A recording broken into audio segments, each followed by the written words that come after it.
Today, we celebrate all that is possible in public education, in particular, the schools that have demonstrated rapid growth and improvement and are highly worthy of our attention this morning. The 2022 School on the Move finalist schools: William E. Channing Elementary School in Hyde Park,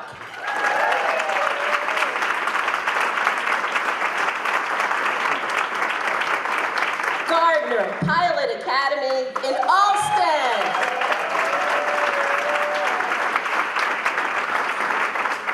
and Charles H. Taylor Elementary School in Mattapan.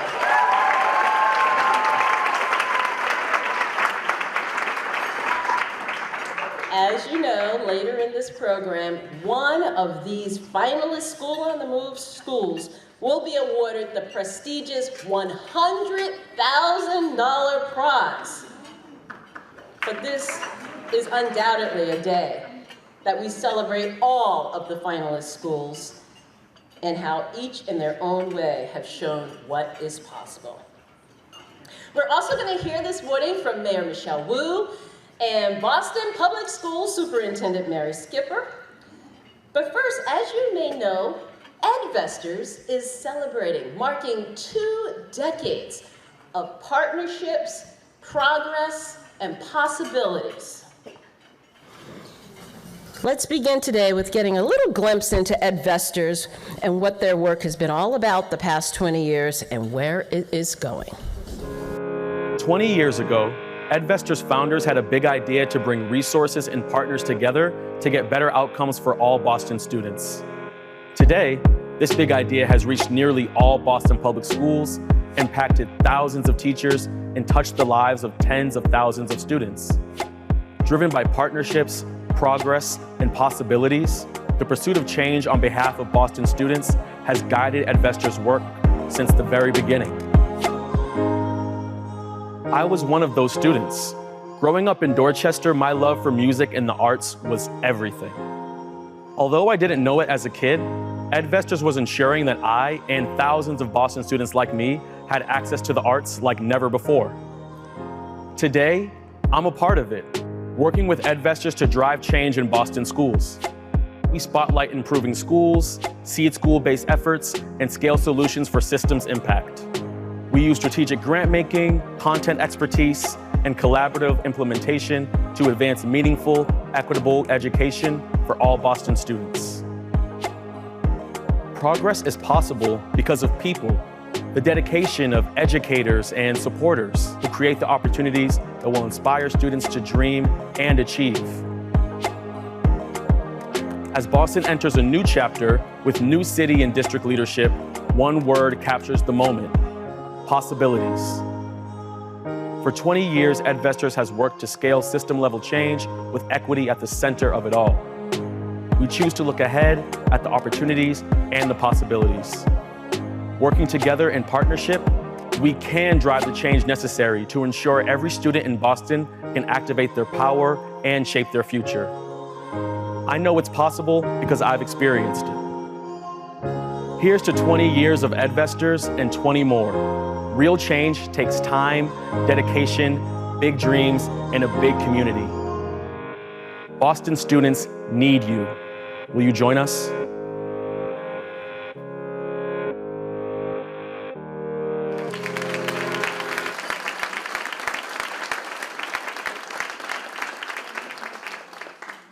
Good morning, everyone. I'm overwhelmed with looking out into this incredible group of folks. I hope you enjoyed that little look back and look forward, with great thanks to my colleague Jeremy Gooden for taking us on that little journey this morning. For those of you I don't know, I'm Marinelle Ruminier. I'm the president and CEO of Edvestors, and I am truly so excited to be in this room with all of you, to have shared a handshake and a hug, and to have greeted you this morning in person has been, I don't need to do anything else today. That has made my day. But I think we have a couple of other things prior to this morning being over. It's just being in community for this celebration is such a joy with so many of you here in person, and then those of you who are joining us virtually, so welcome. I'm delighted that you've given some of your day to celebrate and uplift the work of public schools in this city. There are a few folks that I want to personally recognize in the room, in addition to Mayor Wu, who'll be joining us shortly, and Superintendent Skipper, who's here with us today.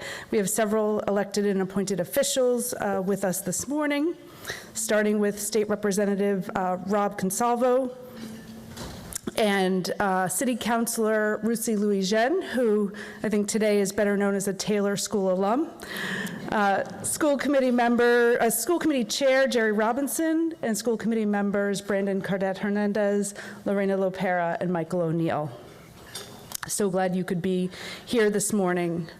I want to extend similar appreciation to our terrific prize selection panel, who have really busy day jobs. If you look at who they are and what their titles are, you know that they are quite engaged many ways in this community, as well as with their professional connections, but they put so much time and thoughtfulness into the task of really looking at school applications, visiting schools, and ultimately having the tough decision to determine the finalists and the winner. Last, but certainly not least, I want to give a huge shout out to the entire Edvestors team. I truly count my lucky stars every day to work with this talented and dedicated group of staff and a truly fantastic governing board. I hope you'll stand or wave so I can be joined in a round of applause for all the behind-the-scenes work you do on this prize and for all of your efforts in support of the Boston Public Schools.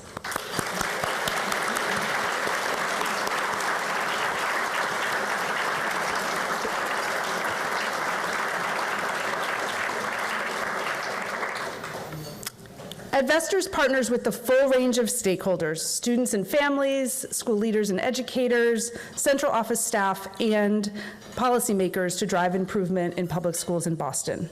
Through our programmatic work, we spotlight improving schools, we seed fund racial equity work in school communities, and we scale efforts with potential for system impact in the arts, in mathematics, and career pathways.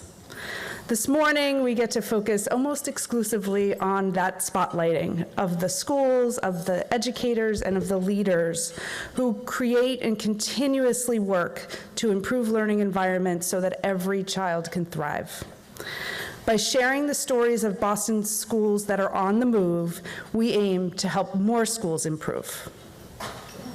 As we all well know, the 2021-22 school year presented an incredibly unique context as school communities continue to navigate the ongoing pandemic-related impacts in what turned out to arguably be the most difficult of the last 3 disrupted school years.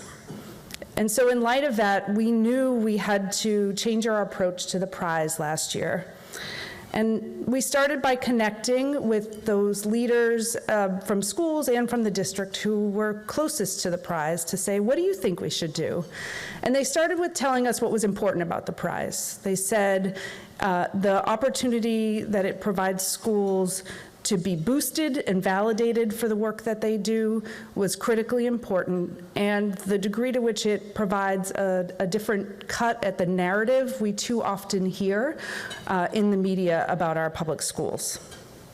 And then we took to heart their suggestion that we center the stories that schools have to tell about their own data and in their own words that describe how they're improving and how they're working for their students. So we took all that terrific insight and we invited every Boston public school to apply for the prize. Applicants were asked to build their own evidence base, demonstrating progress in the last academic year in all of the challenges and opportunities that it presented. The 3 finalists that we celebrate today, the Channing, the Gardner, and the Taylor, were selected by the School on the Move panel based on their demonstrated improvement, their focus on equity, and the applicability of their stories to other schools. During an incredibly challenging and disruptive time, these 3 schools provided holistic support to families while staying laser focused on providing accessible, culturally affirming, and rigorous academics for their students. The efforts of these schools are evidence that we can and we must do both. For many years, we've used high-stakes testing as a proxy for improvement. While testing has real value and provides meaningful data, it doesn't tell the whole story. It doesn't tell you about a child's learning, about a teacher's instruction, about a school leader's way of moving their building forward, or the impact that a school has on a community. It doesn't tell us what students and families experience every day, nor what they think about their school. And frankly, we think all of these data points matter. With the disruption of the last few years, we have a unique opportunity to open up the conversation about what school improvement looks like and how we measure it. And we have so much to learn from our educators and school leaders on this front, so we should take these stories, starting with the 3 of today, to really work to move that conversation forward. And we hope you'll all join us in that conversation, because it truly is a community conversation. You'll get to hear from these terrific finalist schools in a moment, but before then, I'll ask Rondella to return to the stage, where she'll be joined by our brand new superintendent for Boston Public Schools, Mary Skipper, to get us kicked off in what it looks like in schools in the district. So thank you both, and thank you all again for being here this morning.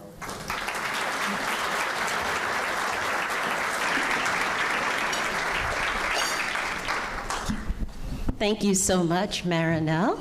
Ladies and gentlemen, Boston Public Schools Superintendent Mary Skipper.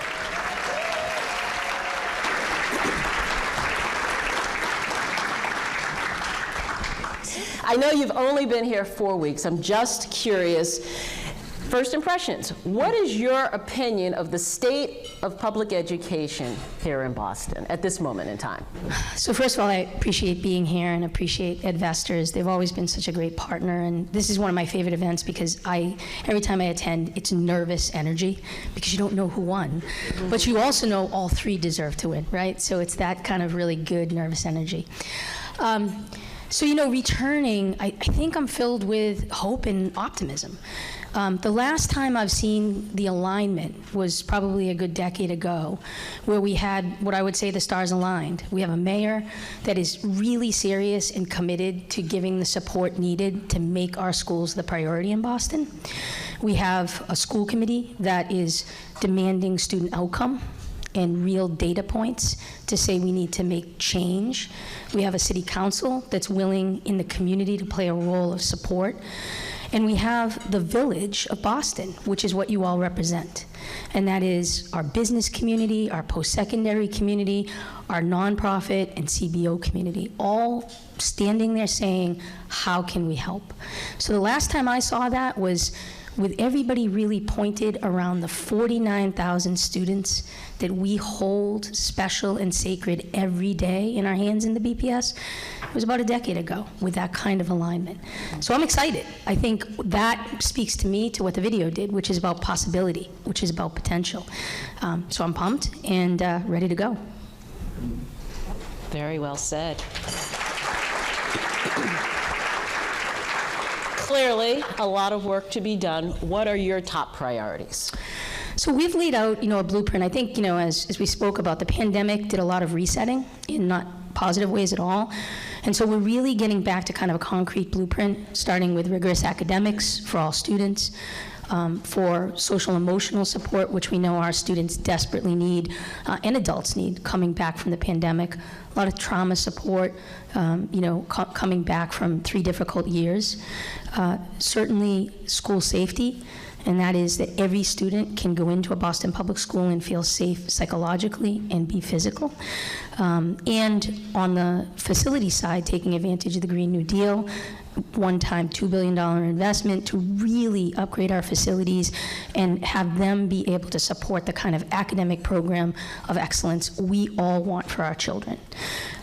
Communication, it's a lot of the things we see in the schools that are nominated tonight. Really strong internal and external communication, strong family partnerships with our parents, authentic, two-way dialogue, parents contributing advocacy, agency to the solution, and accountability.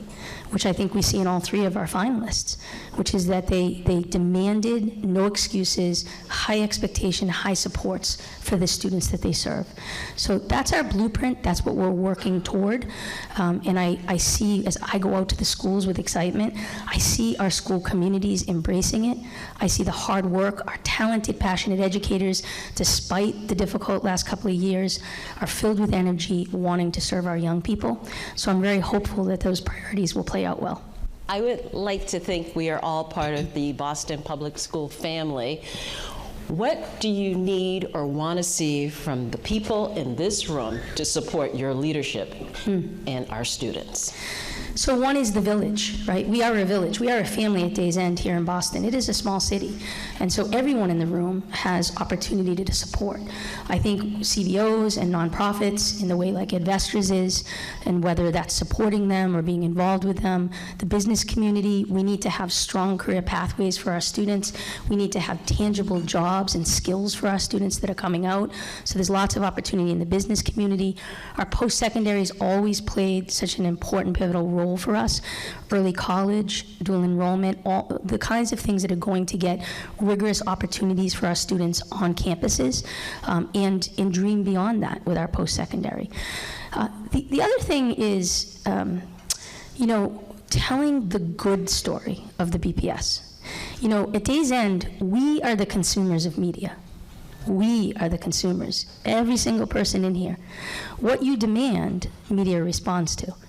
So if you demand positive stories, uplifting stories, the stories of all the good work these three finalists have done, as well as all the other BPS schools, that's what you'll start seeing. If we feed off of the negative, then we'll see the negative. So I think there's an opportunity here for our media in Boston to be part of the solution, and for us as consumers to ask for that. So that would be one thing that we could each do in the room. I'm in. It is very important about controlling the narrative and putting the good news out there. Thank you so much, Superintendent Skipper. Thank you so much, Mandela. We're going to hear a little bit more from her with the rest of all of our school leaders from our finalist schools. But first, there's so much to tell, so much good news.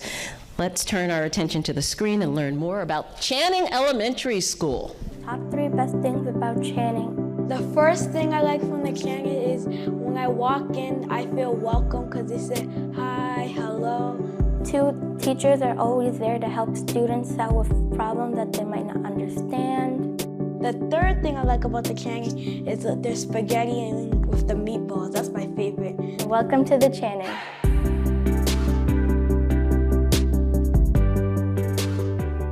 A few years ago, we were designated as a turnaround school. We exited turnaround during the pandemic, and we have continued to improve since then.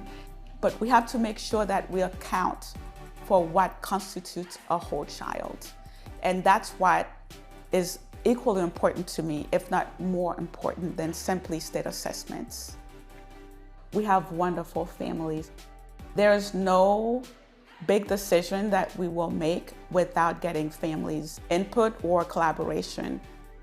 We are drawn into what's happening in the classrooms so that we can not only know what's happening, but also support our students.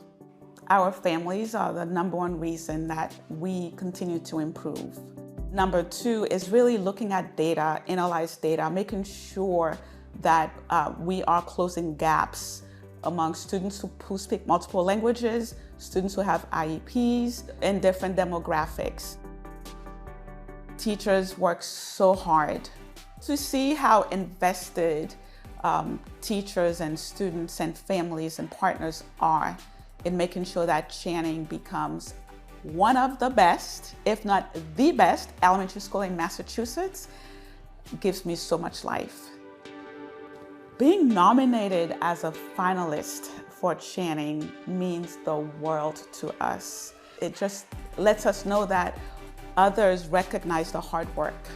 If I'm having a tough day, I come to my office and I listen to the laughter outside. It's enough to fuel me. I go to the classroom and I see great teaching happening and students are engaged. What more can I ask for?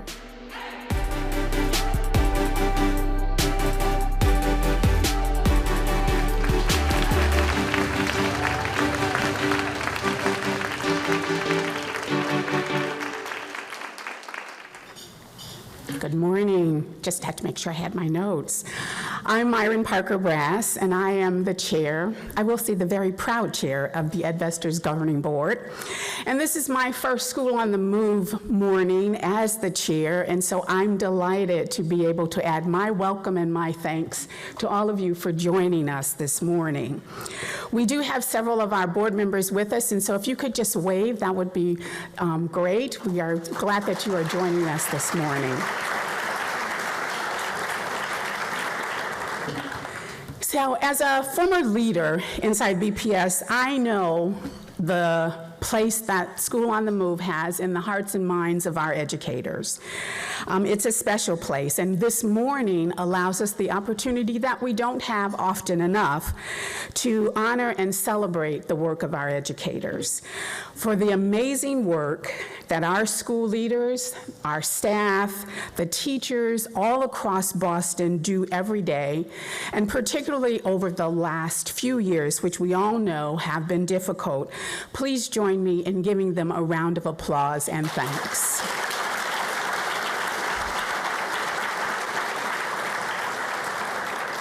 I want to especially recognize this morning last year's School on the Move winner, the Otis Elementary.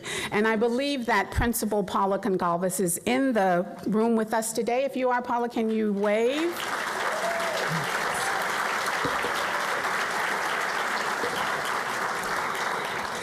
Drawing on the research conducted at the Otis over the last year, Edvestors has just released an academic family engagement toolkit, which includes examples and guidance from the strategies used at the Otis.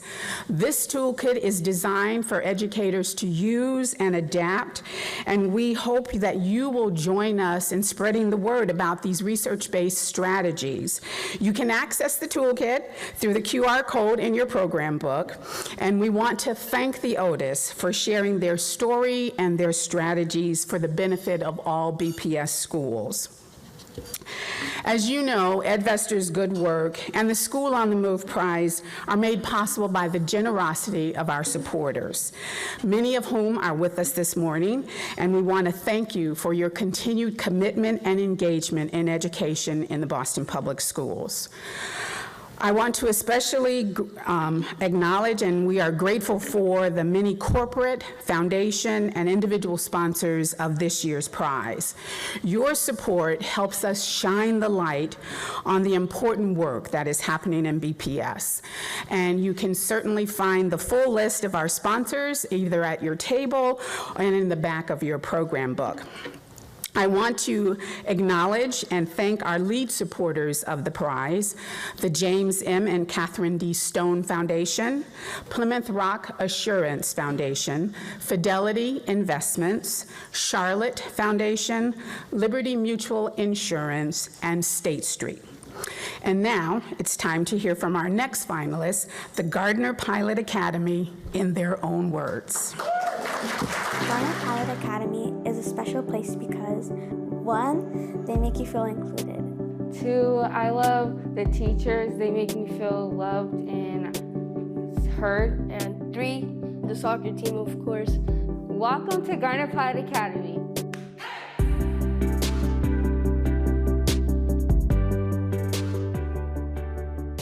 When you walk in, there's a feeling. And sometimes people ask you, like, what's so special about there? And you say, you have to just come and experience it. What we're most proud of is the work around being a community hub school. Strong academics is really the center of what we do. It's rigorous, it's relevant, and it's really engaging to meet the diverse needs of our students. 25% of our students have identified disabilities, but that surrounded by a really robust support system. We bring in mental health supports, we bring in enrichment providers, we have wraparound services. Our summer programs are vibrant. Soju PA does that all in partnership with our families. We understand that if we can support a family anytime, they know that they can count on us. A big piece of our commitment is our work around diversity, equity, inclusion for students with disabilities, the large number of English language learners, being an anti-racist institution, being a gender-inclusive institution. I would say one of the things I've learned about the pandemic is how to love in a much deeper way than I ever knew. Throughout the pandemic, we were in school, and it felt like a ghost city. It was just amazing to have the kids back in school, like without the fear, seeing their smile. The kids come and they hug us. It gives you a purpose. We want our scholars to feel loved, to feel seen, to be able to achieve at high academic standards in a way that's culturally affirming, it's inclusive, it really represents the rich diversity we have, and tells a story beyond just a standardized test score. Being nominated for School on the Move sends a message to our scholars about the amazing things that are happening here at GPA, when it would be such an honor to the incredible educators that have given so much in the last 3 years. Our kids are brilliant, they are resilient, they are going to be change makers. They are change makers.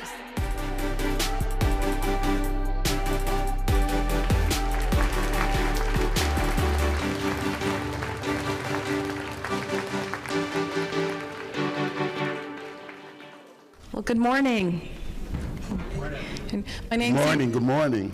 Good morning. My name's Yvonne Garcia, and I'm joined here by my good friend, Dr. Keith Motley. And we are really proud to represent the School on the Move panelist selection committee. And I know many of you are here in the room, so please stand and be recognized, because we could not have arrived to this morning without all of your thoughtful input. Oh, they're bashful. I see Phyllis, and there you go. So each year, a group of us volunteer to read school thoughtful applications. We select 3 finalists, we spend a day visiting schools, and then we select and choose the School on the Move winner, which is an extremely difficult task.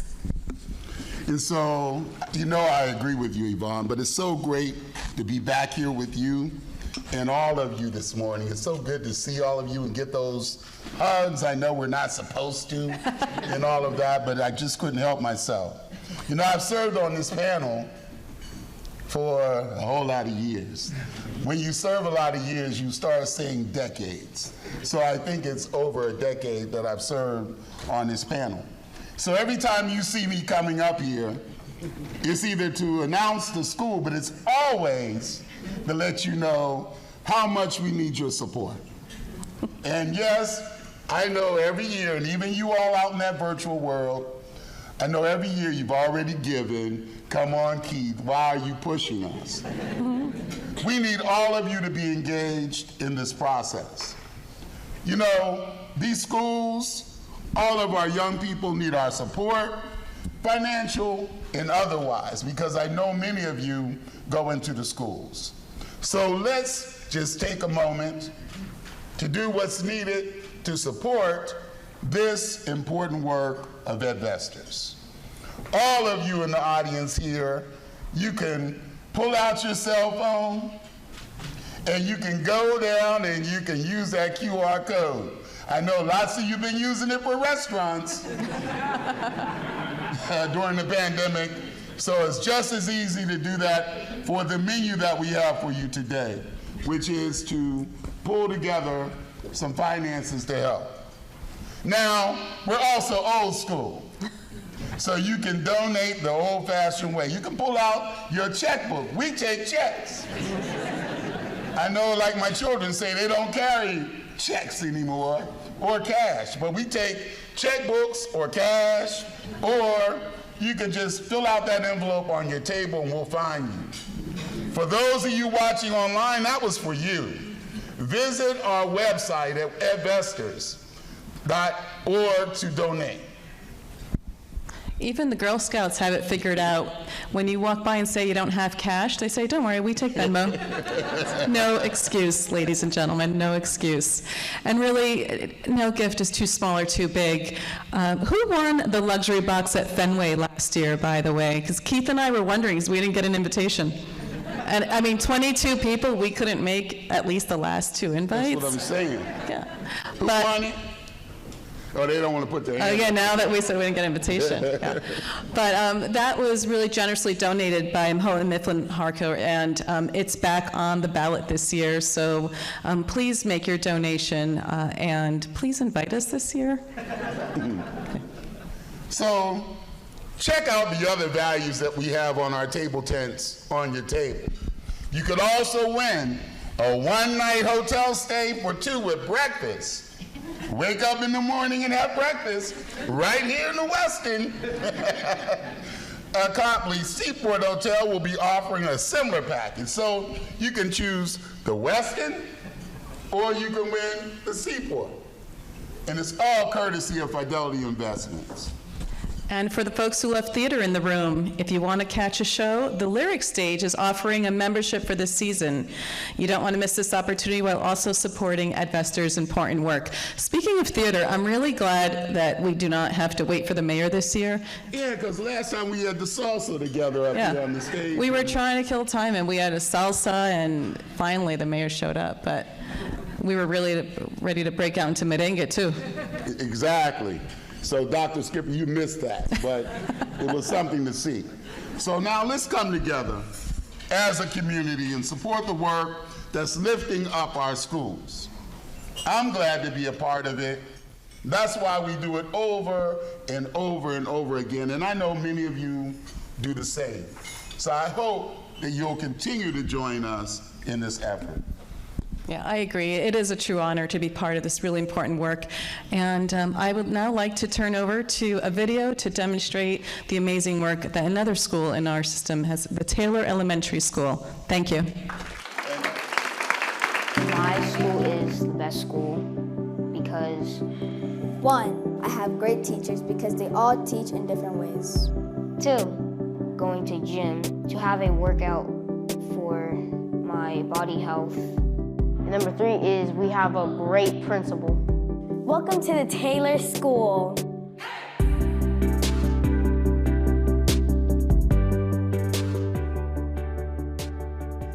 I think what makes the Taylor School a special place is just plain and simply the students that we serve. They come in every day, they're happy, they're eager to learn, they're risk takers, and they speak a variety of languages. Portuguese, Spanish, Vietnamese, and our predominant language at the school is Haitian Creole.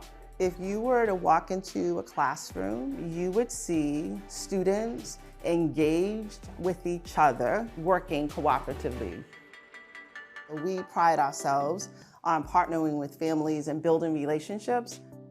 They have a partnership with the students, and it shows me that they care. If my granddaughter is having a problem, they immediately help her resolve the problem. When they do these things to help her, I see a change from last year to this year. My staff, they're just awesome. It's a real family community. They are truly awesome. We provide targeted professional developments for our teachers so that they can sharpen their skills. They're pushing their thinking, they're pushing each other, and the students are benefiting from that work. There has been a true mindset shift, letting our students productively struggle. The staff believe in our students' brilliance. To have School on the Move recognize the Taylor School for its work is a humbling experience. We are really, really very proud of that work. I'm actually excited to look at some data at the end of the year because I think that my student growth is going to be phenomenal. That's a true statement.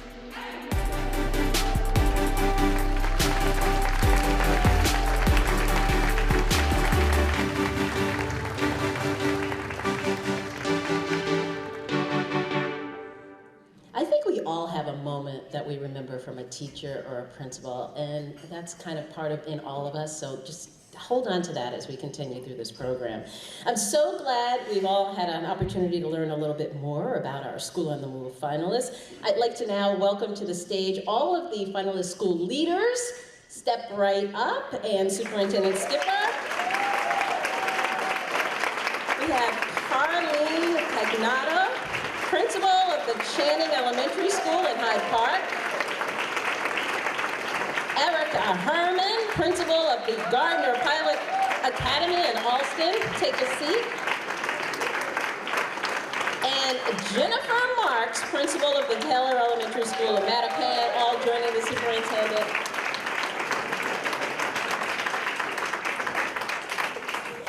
And this is the women empowerment segment of our program. Thank you for joining us here. First question, all school leaders, you can jump in to answer this. In a word or phrase, what's been key to the improvement and success of your school? I would say authentic partnership with families and teacher leadership. And I would say the key thing that the Taylor School tries to do is build key relationships with students, relationships with families, and those key partners that support our school. I think there's a trend here because I would say the same thing about the Gardner is a lot of this work is about the people and the relationships we have with our students and honoring the amazingness that they bring to us each day, really elevating teacher leaders to serve as partners in this work, working strategically with our families and all the community agencies that really support our school. Okay, this one is for Carlene at the Channing. What strategies have you used to meet the academic needs of your students as they return to in-person learning? That's a really good question. Before we get to those strategies, I'd like to say the prerequisite expectation is to provide students with a safe, welcoming, and nurturing environment. Because our children need to know that we care and we love them and we empathize with them because we've been in the same situation together, except that we're adults and we have learned to navigate life a little better for the most part. And so building rapport and relationship with students is a prerequisite. Zaretta Hammond teaches us that. And so once we have set the foundation for safety and relationship, then we have to expose students to high quality Tier 1 instruction. And it has to be based on research, high quality. And then we have to analyze our data to provide supports to students who need moderate to intensive needs and monitor that every student is making improvement based on high expectations that the school, the district, and the state set for them, because every student must meet or exceed expectations. Erica at the Gardner, in what ways have external partners played an important role in your school's success? Thank you for the question. So the Gardner is a community hub school.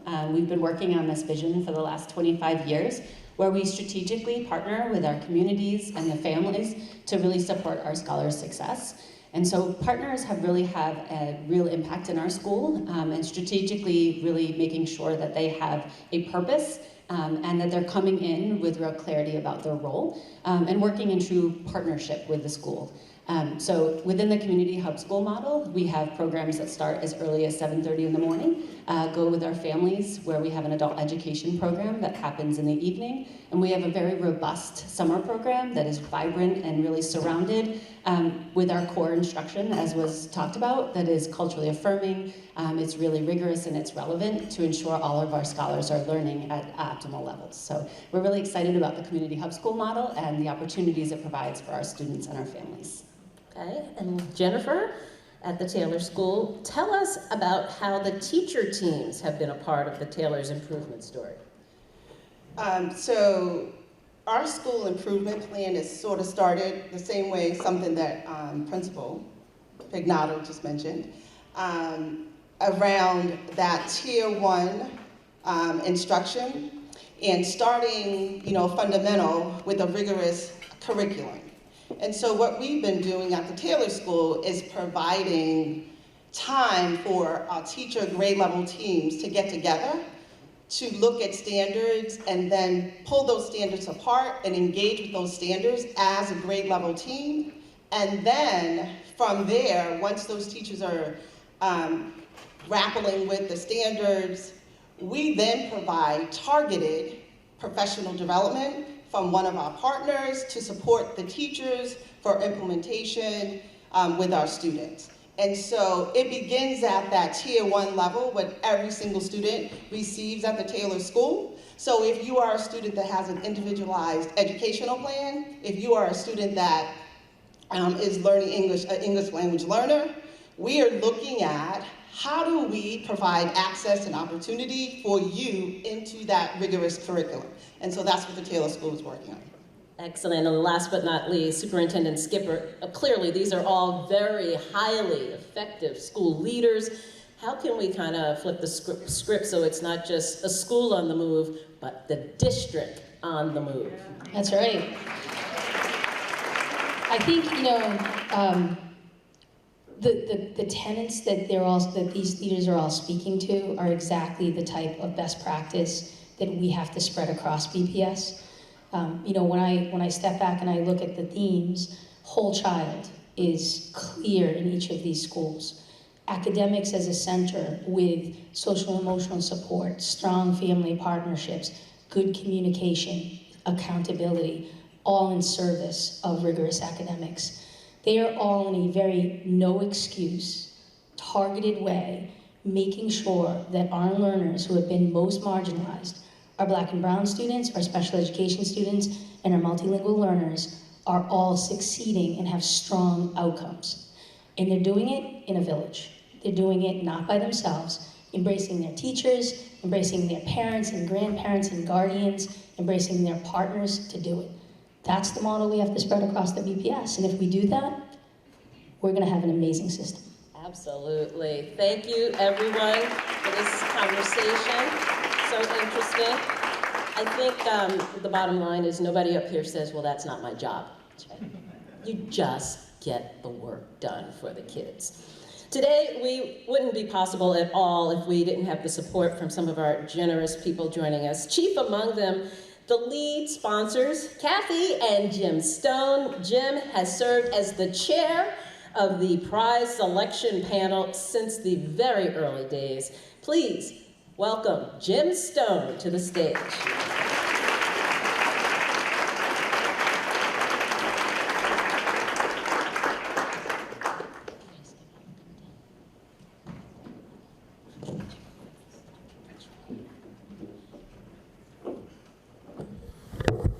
So, yes, I'm Jim Stone, and I'm very, very pleased to have had this role for a dozen years, or maybe even a little more than that.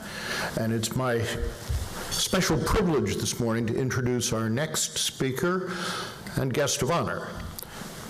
Michelle Wu is a mayor who's especially well qualified and positioned to have a positive and powerful impact on K-12 education. I've seen quite a few urban mayors take this on, and frankly, few, if any, have accomplished as much as they set their initial sights on.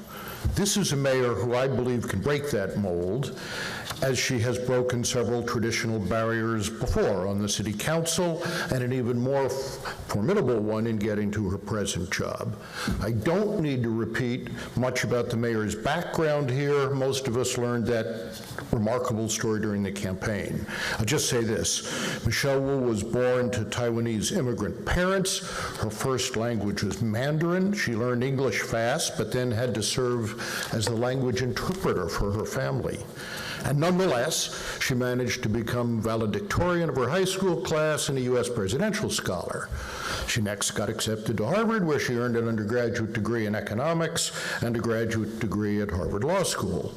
Her mother's health then thrust her into the role of family caretaker, and she became responsible for her siblings' upbringing and education, and especially that of her younger sister, who was only 11 at the time.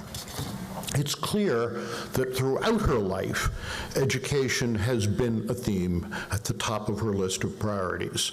And now as mayor, she's placing education at the top of the list of city priorities for all Bostonians, including her own young BPS children But the reason I say she's uniquely qualified to make a powerful mark on K through 12 education goes beyond her starkly manifest brain power and her personal experience with cultural and language diversity.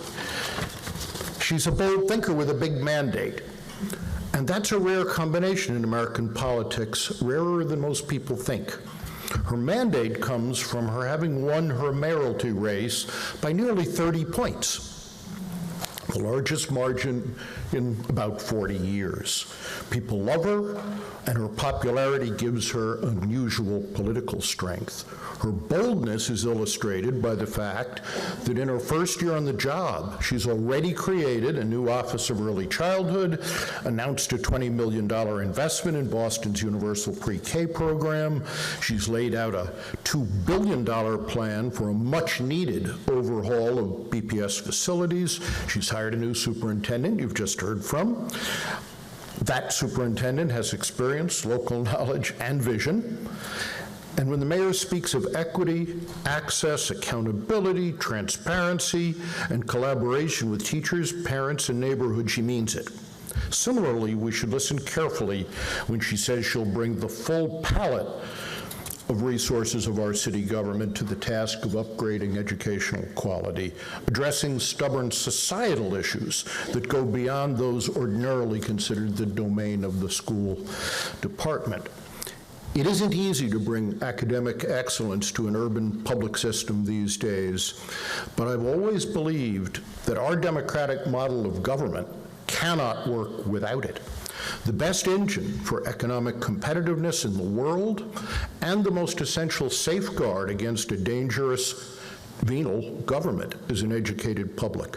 So I'm truly thrilled that we have a mayor intellectually, experientially, and politically strong enough to make Boston the national exemplar in this regard. And that's fitting because many of us consider our city as the educational capital of the country, and Boston was, of course, the home of the nation's first public school. So as Mayor Wu has recently said herself, this is a time for thinking big, courage, and political will. Please join me in giving our mayor a warm welcome, and more than that, I would ask you to stand ready to support her in her indispensable education agenda. Thank you.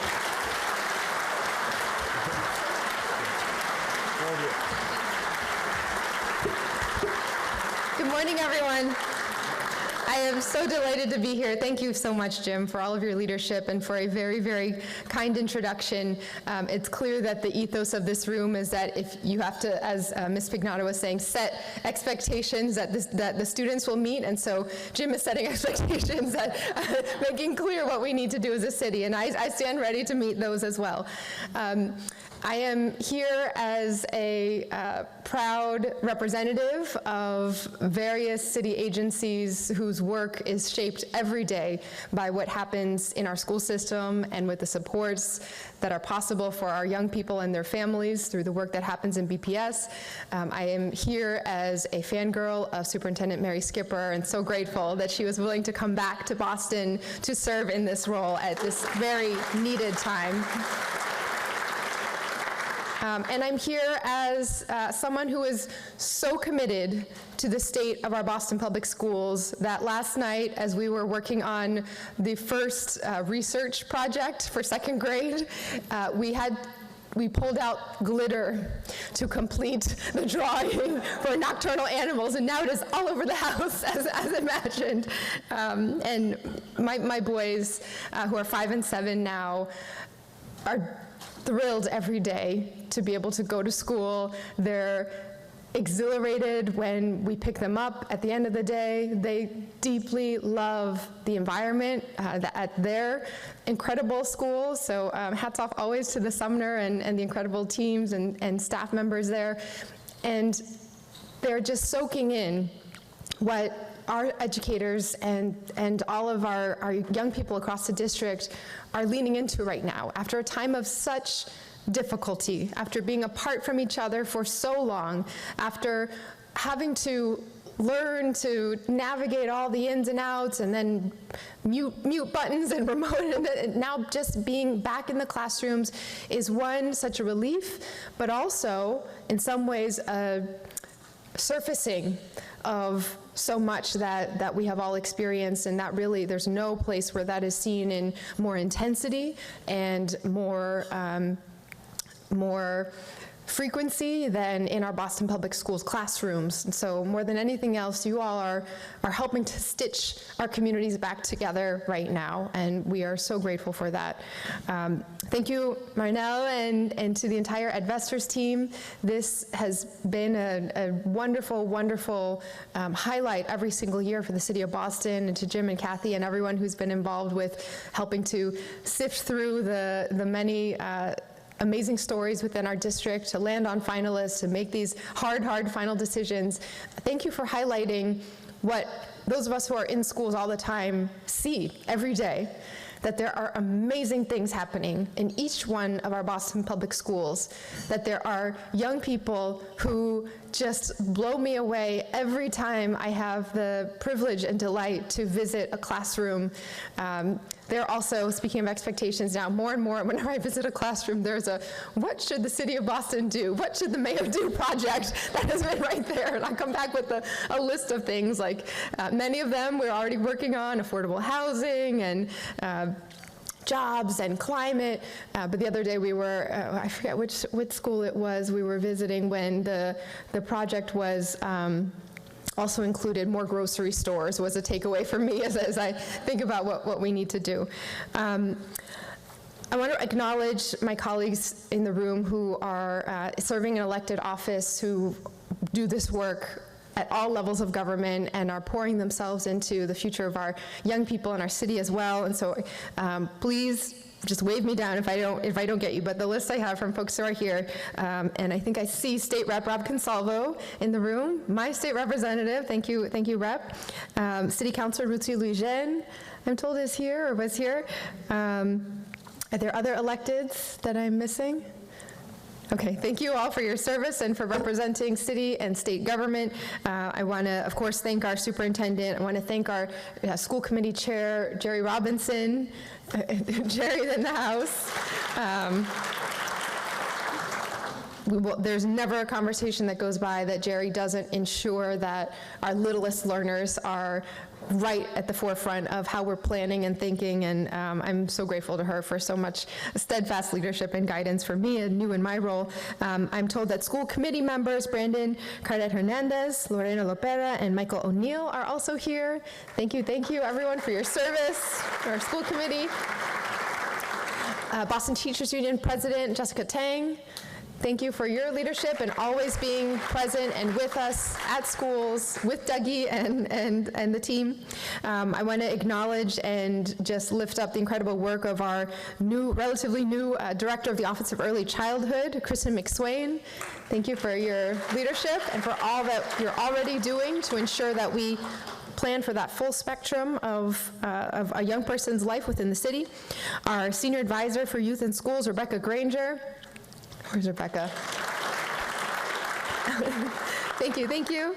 Our Deputy Chief of Policy, who spends a lot of time on education as well, Tally Robbins. Thank you, Tally, for all your work.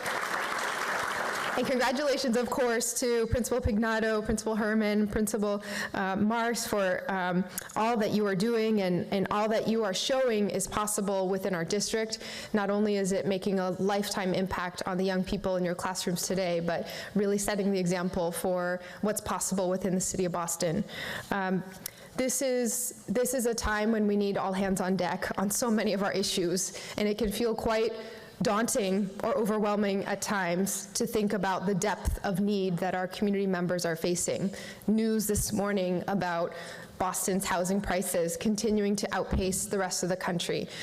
News every single day about the worry and the concern for how we will continue to build a city that truly can include everyone, especially in a moment where our democracy globally is facing some tough times, and we see the impacts in our local politics and spilling over into our classrooms. There's such heightened need when it comes to mental health resources across every generation and every setting that we're interacting with residents, from the calls that are coming in to our 911 call center to the phone logs with our Age Strong Commission that our seniors are reporting into City Hall, and everything that we experience with our schools. But if there's a nugget that I would like to leave with this group, and you all have already laid the foundation for this over many, many years, it's that even in just 10 months of having the honor and privilege of serving in this role, I have seen just what is possible in this city. And in fact, that when we take on challenges that are hard, that are long-standing, that seem so connected with every other issue that we're working on, in fact, the best way is to try to take it all on, because you can't solve housing affordability separate from workforce development or education or climate change. And in fact, when we think about the solutions that are intertwined and that do get at the ways in which everyone's daily lives rely on all of the services that we're providing, in fact, those programs can accelerate our progress across all fronts. I think in particular about some of the initiatives that we are seeing within BPS, right? The new program to procure electric school buses, which has created a new track at Madison Park to specialize in servicing and maintaining electric vehicles so that we are cleaning the air in our neighborhoods, saving money over the lifetime of our school facilities and buses, making it a cleaner and healthier environment for our bus drivers and bus monitors and young people on our most precious cargo on those buses, and creating a pipeline into green jobs that will stay right here in the city. I think about the work that we're doing when it comes to language access and all of the effort that's happening with special education and truly serving our students with disabilities, every facet of how transportation and the IEP process and services and facilities and even the physical spaces that our students are in are all interconnected. That is the only way to have an impact, is to recognize the whole child, the whole family, the whole community, the whole school. And so that is the task that is in front of all of us. I am here to swear to you all and offer my strongest commitment once again that we will stake the legacy of this administration on what happens with our young people in our Boston Public Schools. And so we're here to do that work with all of you together, whether it is covered in glitter or not. And I thank you all for all of your incredible work, your heart, your energy, your time, your sacrifice that you put into this. We're so happy to celebrate the incredible successes that we see here today. Thank you.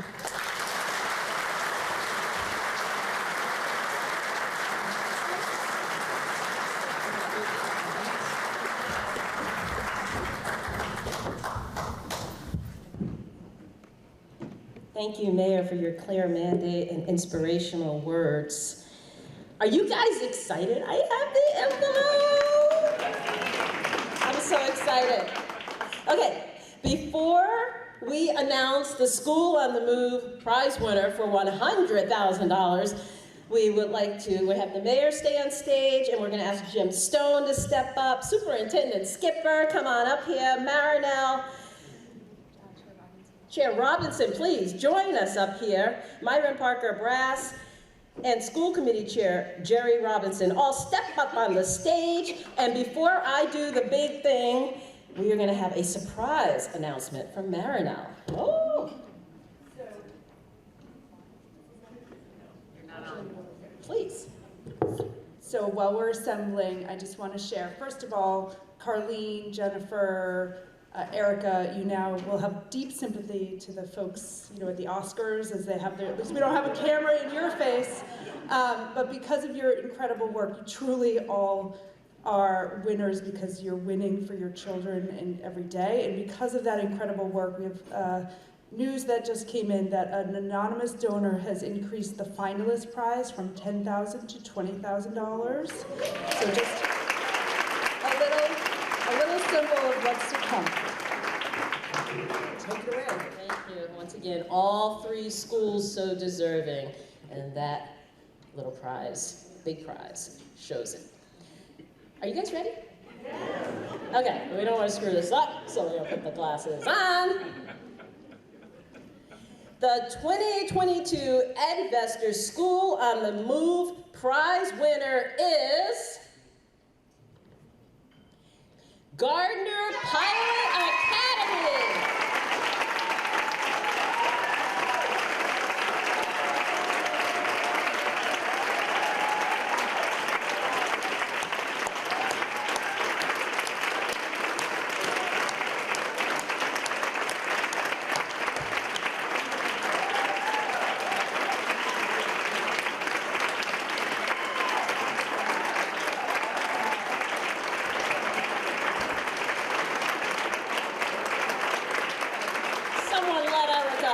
Get to the stage, please. Congratulations, Gardner Pilot Academy in Alston, $100,000,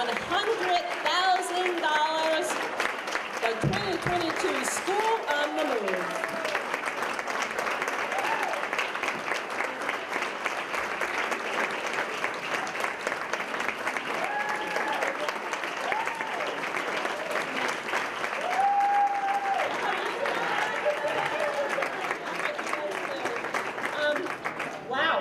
Wow. You're not little people, so this is definitely out of my comfort. But this is really just such an honor and very humbling to be up here right now. As Marinelle said, the last year was the hardest year of my entire educational career. Worked in Boston for a long time. This is my 18th year as a principal, and I've never had a year like last year. So to be here and standing in front of all of you to receive School on the Move means a tremendous amount. And we are so grateful to the committee who chose us, to all of the supporters, amazing work to our mayor, so exciting, to Superintendent Skipper, and all of you who have really supported us in this journey. But just to really recognize that as the principal, it's such an honor to be up here, and I'm so proud of the team. But as you noticed in the video, just a short story, my partner in this work, Joe Sara, if you're out there, we know we prepared a lot. We watched all the old videos. We looked at what School on the Move winners had done, and they, Paula, did this wonderful welcome to the Otis. And so Mr. Sara and I practiced, welcome to the Gardner, welcome to the Gardner. And we were really good. We thought we were awesome. And the day of, one of our scholars stood at the front door to welcome the committee. And we practiced our welcome to the Gardner. And we were so excited about it that one of our parents came to the door, a new parent, and Madison and I stood there, welcome to the Gardner. And they were so impressed with our welcoming, and we're all there and realized that we don't do that every day. But I think as you saw the video, you'll notice that our wonderful speech got edited from the video, and I think it really is symbolic of where we are right now, is that it's not about the adults in the school, and the welcome to the Gardner was done by our very own Madison Johnson. So I would like to make sure that Madison gets up here. Sophia, if she can come up, because this is about the scholars that we have in our schools.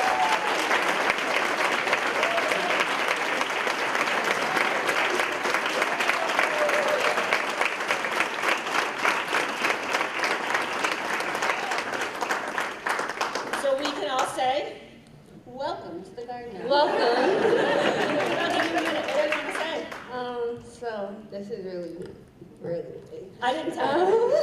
Tell us your name and your grade and what this means. My name's Madison. I'm at GPA. I'm in 8th grade, and this is just amazing. I don't even know what to say. I'm just so excited. I can't wait to go to school and tell everyone about this experience. My name is Sophia. I'm in 6th grade, and this is really, like Madison said, it's really exciting, and I'm really grateful for everyone who is in this room for their commitment to the schools in Boston. I'm really happy. It's really, I don't even know what to say because I'm just so grateful and I'm happy.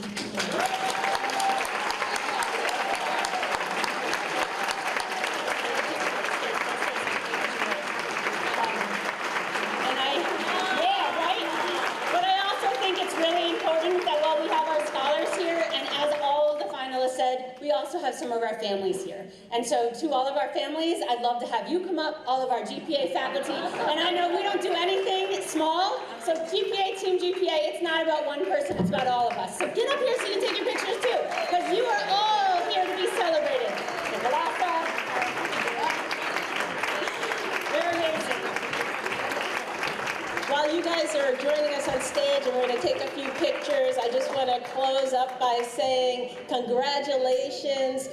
If you're not mentoring, investing, contributing to the solution, you're not helping the problem. So please make that donation.